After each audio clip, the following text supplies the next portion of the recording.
సూర్యాపేట జిల్లా నాగారం మండలం నాగారం బంగ్లా గ్రామ పంచాయతీ పరిధిలో ఉన్నాము.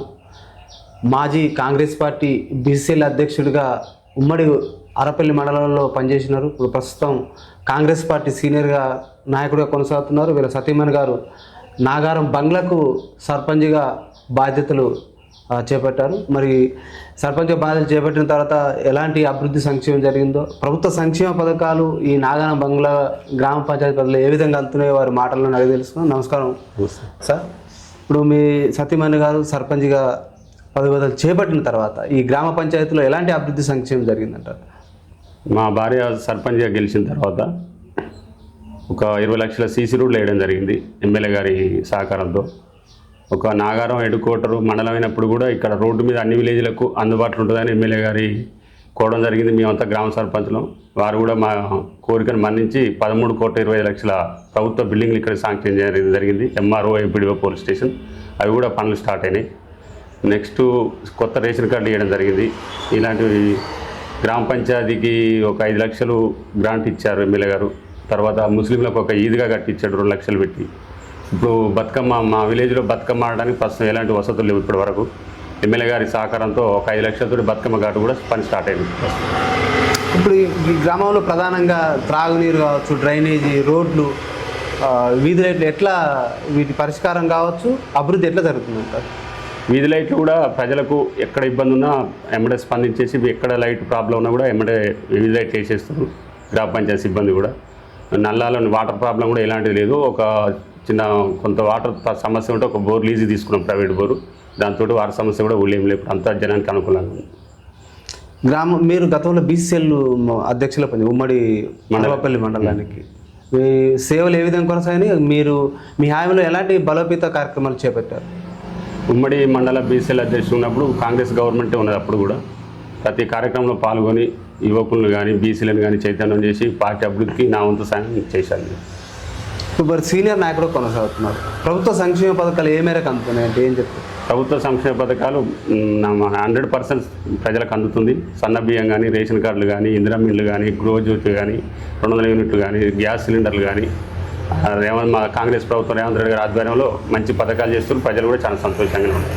ఇక్కడ ఈ మండల స్థాయిలో కొంచెం రోడ్లు బాగా డ్యామేజ్ అయినాయి, అస్తవ్యస్తంగా ఉన్నాయి. ఈ రోడ్లకు అభివృద్ధి కోసం కావచ్చు, ఇక్కడ ఈ మండలంలో ఉన్న ప్రజా సమస్యల పరిష్కారానికి కావచ్చు, ఎమ్మెల్యే గారి సహకారం ఏ విధంగా ఉంది? మీకు ఎలాంటి అభివృద్ధి కోసం మీకు ఎలాంటి సహాయ సహకారాలు అందిస్తారు ఎమ్మెల్యే గారు? ఈ తుంగతుర్తి అభివృద్ధి కోసం 6 నిమిషాలు కష్టపడుతుండు, ఫండ్స్ తెస్తుండు.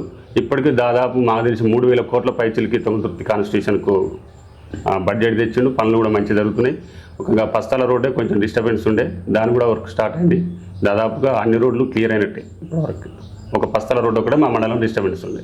ఇక్కడ దగ్గరలో పనిగిరి బౌద్ధ క్షేత్రం, పర్యాటక అభివృద్ధి కోసం పర్యాటక శాఖ నుంచి కూడా నిధులు విడుదల జరిగింది. ఇక్కడ పర్యాటక కేంద్రం అభివృద్ధి జరిగితే ఎలాంటి సౌకర్యాలు కావచ్చు, ఎలాంటి ఉపాధి కలుగుతుందంటారు? పర్యాటక కేంద్రంగా జూపల్లి కృష్ణారావు గారికి మినిస్టర్ గారు లేటెస్ట్గా మననే వచ్చారు. ఒక 5 కోట్లు కేటాయించారు పనిగిరి అభివృద్ధికి. దానివల్ల అక్కడ చిన్న చిన్న వ్యాపారస్తులు కానీ, వచ్చిపోయే పర్యాటకుల కోసం సౌకర్యాలు కానీ, ఆ విధంగా కొంత పనిగిరి అభివృద్ధి అయ్యే అవకాశం ఉంది. ప్రధానంగా ఈ మండలంలో కావచ్చు, ఈ గ్రామం మేజర్గా ఇక్కడ గ్రామ పంచాయతీ నాగారం మండలంలో యువత బాగా పెడదారి పడుతున్నది. మరి ఉజ్వల భవిష్యత్తు కూడా ఆగం చేసుకుంటుంది. మత్తు పానీయాల నుంచి దూరం చేయడానికి కావచ్చు, ఉపాధి కల్పన వైపు తీసుకెళ్ళడానికి కావచ్చు, ఎమ్మెల్యే గారి సహకారం ఏ విధంగా ఉందంటారు? ఎమ్మెల్యే గారు యువత కూడా చిన్న చిన్న స్వయంగా ఎదగటానికి సూచనలు సహకారం అందిస్తుండు. ఈ మత్తు పానీయాలు, డ్రగ్స్ ఈ విషయంలో కూడా మా పోలీస్ సిబ్బంది సిఐ గారు కానీ, ఎస్ఐ గారు కానీ ప్రతిరోజు జనానికి అవగాహన కల్పించి ప్రతి ఊర్లో కూడా వారానికి 1-2 సార్లు మీటింగ్లు పెట్టి యువతని కొంచెం సరైన మార్గంలో ఉండడానికి చాలా ప్రయత్నం చేస్తుంది.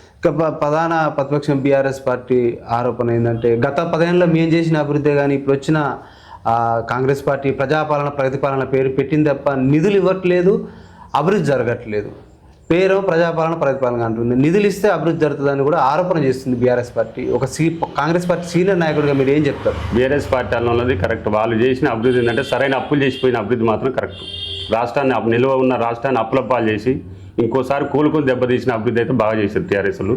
మా కాంగ్రెస్ గవర్నమెంట్ వచ్చి మా రేవంత్ రెడ్డి ముఖ్యమంత్రి అయిన కాంచి సాధ్యమైనంత వరకు ఉన్న బడ్జెట్లోనే వాళ్ళు చేసిన అప్పులు తీర్చుకుంటూ ఉద్యోగస్తులకు ఉద్యోగాలు ఇచ్చుకుంటూ ప్రజల సంక్షేమానికి ఇవ్వాల్సిన పథకాలను కూడా అందిస్తూ ఆయన సరైన మార్గాలనే పరిపాలన చేస్తున్నారు. జనం అంతా కూడా మంచి అనుకూలంగానే ఉన్నారు, సానుకూలంగా. సార్ మా దృష్టికి కొంతమంది ప్రజలు కావచ్చు, ప్రతిపక్ష నాయకులు కావచ్చు, గతంలో బీఆర్ఎస్ పార్టీ మాజీ ఎమ్మెల్యే గాదర్ కిషోర్పై ఇక్కడ ఇసుక బకాసురుడు ఉన్నారు, ఇసుకనే ఆదాయ వనరుగా మలుచుకొని పాలన సాగుతుందన్నారు. ఇప్పుడు అది తర్వాత ఇప్పుడు వచ్చిన కూడా మందల సామ్యాల్ గారు కూడా ఎమ్మెల్యే గారు కూడా అక్రమ ఇసుక రవాణా జరుగుతుంది, వాటి కట్టడి చేయలేకపోతున్నారని ఆరోపణ చేస్తున్నారు. ఆరోపణ అండి. ఇంతకుముందు ఉన్న టీఆర్ఎస్ గవర్నమెంట్లో గాదర్ కిషోర్ కోటాను కోట్లు ఇసుక మీద సంపాదించింది వాస్తవం. ఎలాంటి పర్మిషన్ లేకుండా అక్రమ దందా నడిచింది. దాని మీద టీఆర్ఎస్ నాయకులు కానీ కార్యకర్తలు కానీ ఇసుక ట్రాక్టర్లు పోలీసు వాళ్ళని బెదిరించి రాజకీయాన్ని ఉపయోగించి అడ్డగోలు సంపాదించుకుంది మాత్రం వాస్తవం. మా కాంగ్రెస్ గవర్నమెంట్ మా ఎమ్మెల్యే మందల సామెలు వచ్చిన కానీ ఒక్క దొంగ ఇసుక ట్రాక్టర్ కూడా ఇట్లా బయటికి పోవట్లేదు. ప్రతిదీ ఇసుక రీచ్ ఓపెన్ చేశారు, మీ సేవలు కట్టుకుంటారు, ప్రతి ఇంటికి ఇసుక తప్ప ఎలాంటి అవకతవకలేదు జరగట్లేదు. ఇప్పుడు వాళ్ళు కావాలని ఆరోపణ చేస్తారు తప్ప అలాంటిది ఏం లేదు. పేరు ఇందిరమ్మ ఇండ్ల పేరు చెప్పి అక్రమంగా తరలిపోతుంది ఇసుక అంటున్నారు, ఇది వాస్తవమే అంట? అది మాటల వరకే. మా కాంగ్రెస్ని మా ఎమ్మెల్యేని బాణం చేయడం తప్ప ఏడ కూడా అలాంటి ఆధారాలు ఇవ్వండి ఇప్పటివరకు. ఇక్కడ ఈ గ్రామంలో ప్రధానంగా ఇక్కడ హైవే రోడ్డు ఉన్నది, ప్రమాదాలు బాగా జరుగుతున్నాయి అంటున్నారు. పోలీసు వారి సహకారంతో జీబ్రా లైన్స్ కావచ్చు, సోలార్ లైట్స్ కావచ్చు, బార్కెట్స్ ఇంకా ఎక్కువ ఏర్పాటు చేయాలంటున్నారు. వాస్తవం సార్, అది చేయాల్సిందే. అది సాధ్యమైనంత వరకు పోలీస్ సిబ్బంది కానీ ఆర్ఎండ్బి వాళ్ళు కానీ అక్కడక్కడ డ్రమ్స్ పెట్టి కొన్ని బార్గేట్లు పెట్టి సాధ్యమైనంత వరకు నివారించడానికి ప్రయత్నం చేస్తారు. ఆ విషయంలో పోలీస్ సిబ్బంది కూడా గౌరవం మనం ఒప్పుకోవచ్చు, మంచిగా పనిచేస్తారు.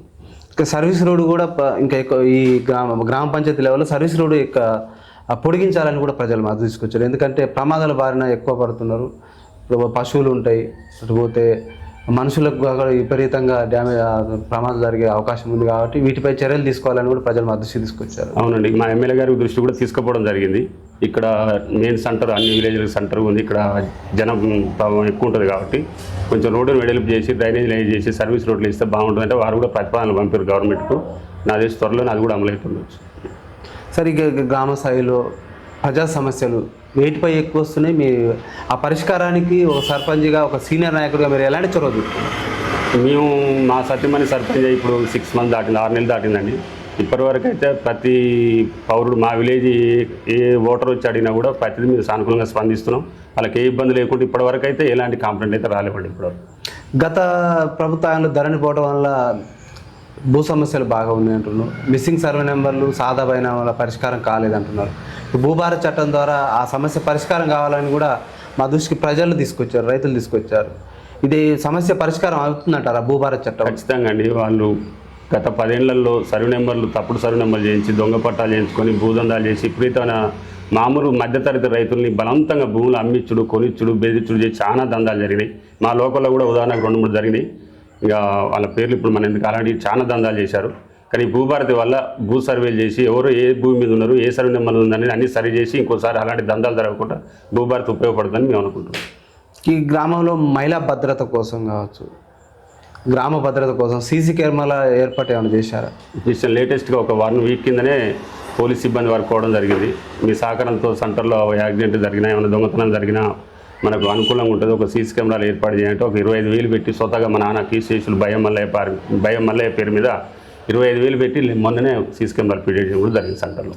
ఇది ప్రధానంగా గ్రామంలో కుక్కల బెడద, కోతుల బెడద ఉందంటున్నారు సార్ బాగా. అంటే వేరే పంట వేయలేకపోతున్నాం అంటున్నారు. ఎక్కడ చూసినా, ఏ గ్రామ పంచాయతీ చూసినా ఇదే సమస్య ఉంది. ప్రభుత్వం ఆలోచన చేయాలి. దాంతోపాటు స్థానిక ఎమ్మెల్యే కూడా వీటిపై చొరవ చూసి అక్కడ ప్రభుత్వానికి విన్నవించి కోతుల నుంచి, కుక్కల నుంచి పై చర్యలు తీసుకొని మమ్మల్ని అంటే పంట రక్షణ కావచ్చు, ఏదైనా కుక్కల నుంచి కూడా ఏదో ప్రమాదాలు ఏర్పడుతున్నాయి కాబట్టి వీటిపై చర్యలు తీసుకునే అవకాశం ఏమైనా ఉందంటారా? ఇది వాస్తవేనండి. కుక్కల బెడద, కోతుల బెడద అనేది రాష్ట్ర వ్యాప్తంగా అన్ని రాష్ట్రాల నుండి మన కాడ కూడా విపరీతంగానే ఉంది వాస్తవం. అది కుక్కల విషయంలో అయితే గ్రామ పంచాయతీ సర్పంచులు సిబ్బంది కలిసి దాదాపు మా మండలంలో అయితే పట్టించి పక్కకు తరలించారు దాదాపుగా, ఎందుకంటే చంపడానికి వీల్లేదు కాబట్టి. కోతుల బెడద అనేది మాత్రం అన్ని ఊర్లలో ఉంది. పట్టించి అక్కడ వదిలేసినా మళ్ళీ ఇంకో వాళ్ళు తెచ్చి ఇక్కడ వదిలేయడం వల్ల ఆ పరిష్కారం అయితే చేయలేకపోతున్నాం వాస్తవంగా.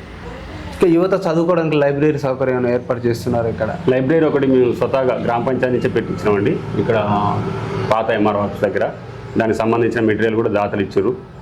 సాయంత్రం కానీ ఉదయం కానీ వీలున్నప్పుడు యువకులు వెళ్ళి కూర్చొని చదువుకుంటారు. ఇక్కడ గ్రామంలో ఇంకా చాలా అర్హులకు పెన్షన్లు కావచ్చు, ఇందిరమ్మ ఇండ్లు కావచ్చు, ఇంకా చాలామందికి కావాలని అంటున్నారు. మరి నెక్స్ట్ టైం రెండో విడతలైన అర్హులకు ఈ సంక్షేమ పథకాలు అందే అవకాశం ఉందంటారు? తప్పకుండా అండి. 10 సంవత్సరాల్లో ఒక రేషన్ కార్డు ఇవ్వలే, ఒక కొత్త పింఛన్ ఇవ్వలే, ఉన్నే కొనసాగించి ఈరోజు మా గవర్నమెంట్ వచ్చి మా రేవంత్ రెడ్డి ముఖ్యమంత్రి, మా ఎమ్మెల్యే మందల సాములు గారి ఆధ్వర్యంలో దాదాపు ఒక 150 కొత్త రేషన్ కార్డులు వచ్చినాయి. మాకు సన్న బియ్యం ఇస్తారు, ప్లస్ మీరు అన్నట్టు ఇందిరమ్మ ఇండ్లు కూడా ఇచ్చారు. పింఛన్లు కూడా కొత్త పింఛన్లో కూడా గవర్నమెంట్ ఆర్డర్ ఇచ్చేసింది. ఇప్పుడు అప్లికేషన్ తీసుకుంటున్నాం, అటు వెరిఫై చేసి అర్హులందరికీ తప్పకుండా పింఛన్లు ఇస్తాం. ఇప్పుడు గ్రామ సభలో ఏటిపై ఎక్కువ తీర్మానాలు చేస్తున్నారు, ఏ సమస్యలకు ఎక్కువ వస్తున్నాయి అంటారు గ్రామ పరిధిలో? మా గ్రామ పరిధిలో మెయిన్గా విలేజ్లలో మెయిన్ సమస్య వీధి లైట్లు, వాటర్ ఎక్కువ ఉంటుందండి. వీధి లైట్లు, రోడ్లు ఒకటి దాదాపుగా మా విలేజ్లో అన్ని సీసీ రోడ్లు అయిపోయినాయి. ఒక 3-4 రోడ్డు ఉంటే కూడా మొన్న ఎమ్మెల్యే గారు ఒకసారి 10 లక్షలు, మొన్న 10 లక్షలు పెట్టిన దాదాపు సీసీ రోడ్లు అయిపోతాయి. వాటర్ సమస్య మంచిగా ఉంది. వీధి లైట్లు కూడా ఎక్కడ పోయినా మేము మా సిబ్బందికి చెప్పి ఎక్కడ పోయినా కవర్ చేస్తాం. ఈ 3 సమస్యలు ఉంటాయి విలేజ్ ఎక్కువ జనానికి. అదైతే మేము తప్పకుండా వాళ్ళని తీరుస్తున్నాం. ప్రభుత్వ పాఠశాలల్లో చదవాలని చెప్తున్నది. ఇక్కడున్న స్థానికంగా ఉన్న ప్రజలు ప్రైవేటు పాఠశాలకు మొగ్గు చూపుతున్నారు. ఉచిత పథకాలు కావాలంటారు, ప్రభుత్వ బడిలో చదవాలంటేనూ వద్దని అంటున్నారు. మరి వీటిని అక్కడ చదువుకునే విషయంలో ఎందుకు ఇంత గ్యాప్ ఏర్పడుతుంది? ప్రజలు ఈ వైపు ఎందుకు ఆలోచిస్తారు? ప్రభుత్వ స్కూల్లో చదువుకోవాలని ఆలోచన ఎందుకు కలగట్లేదు? మీరైనా అవగాహన సదస్సులు ఏమైనా నిర్వహిస్తున్నారా? అవి కూడా మన స్కూల్ ఓపెనింగ్ టైంలో మా స్కూల్ టీచర్స్ వచ్చారు. మేము కూడా సపోర్ట్ చేసాం వాళ్ళకి, అన్ని ఇల్లు తిరిగి చెప్పాము. ప్రభుత్వ స్కూళ్ళల్లో మంచి చదివి గెజిటెడ్ ఉండి మంచి అర్హత పొందిన టీచర్లు ఉన్నారు. ప్రైవేట్ స్కూళ్ళలో ఏమైనా డిగ్రీ చదివిన వాళ్ళని టీచర్లుగా పెట్టి చేస్తారు.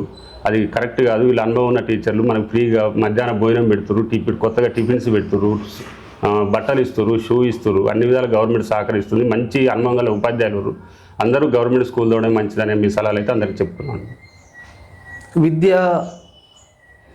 గవర్నమెంట్ స్కూల్ విషయంలో సార్ మీరు అన్నట్టు ఫస్ట్ మన గవర్నమెంట్ స్కూల్లో చెప్పే టీచర్లే ప్రైవేట్ స్కూల్ చదువుతారు పిల్లల్ని. అది పెద్ద మైనస్ పాయింట్. వాళ్ళ మీద నమ్మకం లేదు అనేది ఇప్పుడు జనం అనే ఎవరింటి మీద అదే వచ్చారు. సార్ మీరు గవర్నమెంట్ టీచర్ నెలకు ₹1,00,000 తీసుకుని మంచి చదివారు, అనుభవం ఉంది, మీ పిల్లలు ఎడదవుతారు,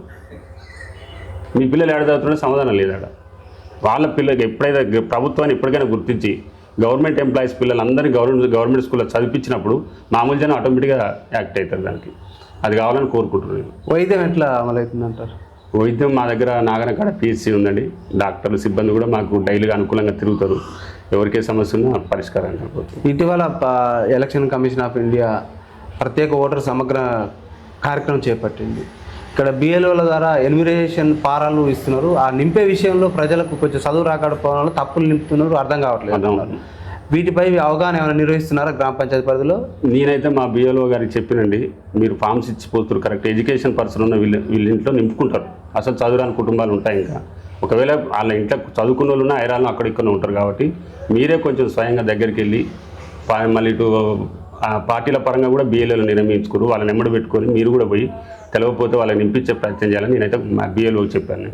ఈ ప్రత్యేక ఓటర్ కార్యక్రమం ఎంతవరకు పురోగతి ఉంది, ఎట్లా కొనసాగుతుంది అంటారు? ఈ ప్రత్యేక ఓటర్ ఇది మంచి పద్ధతి అండి. ఎందుకంటే ఒక్కొక్కరికి 2 దిక్కుల 3 దిక్కుల ఓట్లు ఉన్నాయి, కొన్ని దొంగ ఓట్లు ఉన్నాయి. అట్లా వల్ల రాజకీయంగా కొన్ని పార్టీలు దెబ్బతగిలే అవకాశం ఉంది. కాబట్టి ఇట్లా సమగ్ర సర్వే చేసి ఒకరికి ఒకే ఓటు ఎక్కడ ఉంచుకున్నా అలా చేయడం వల్ల ఈ దొంగ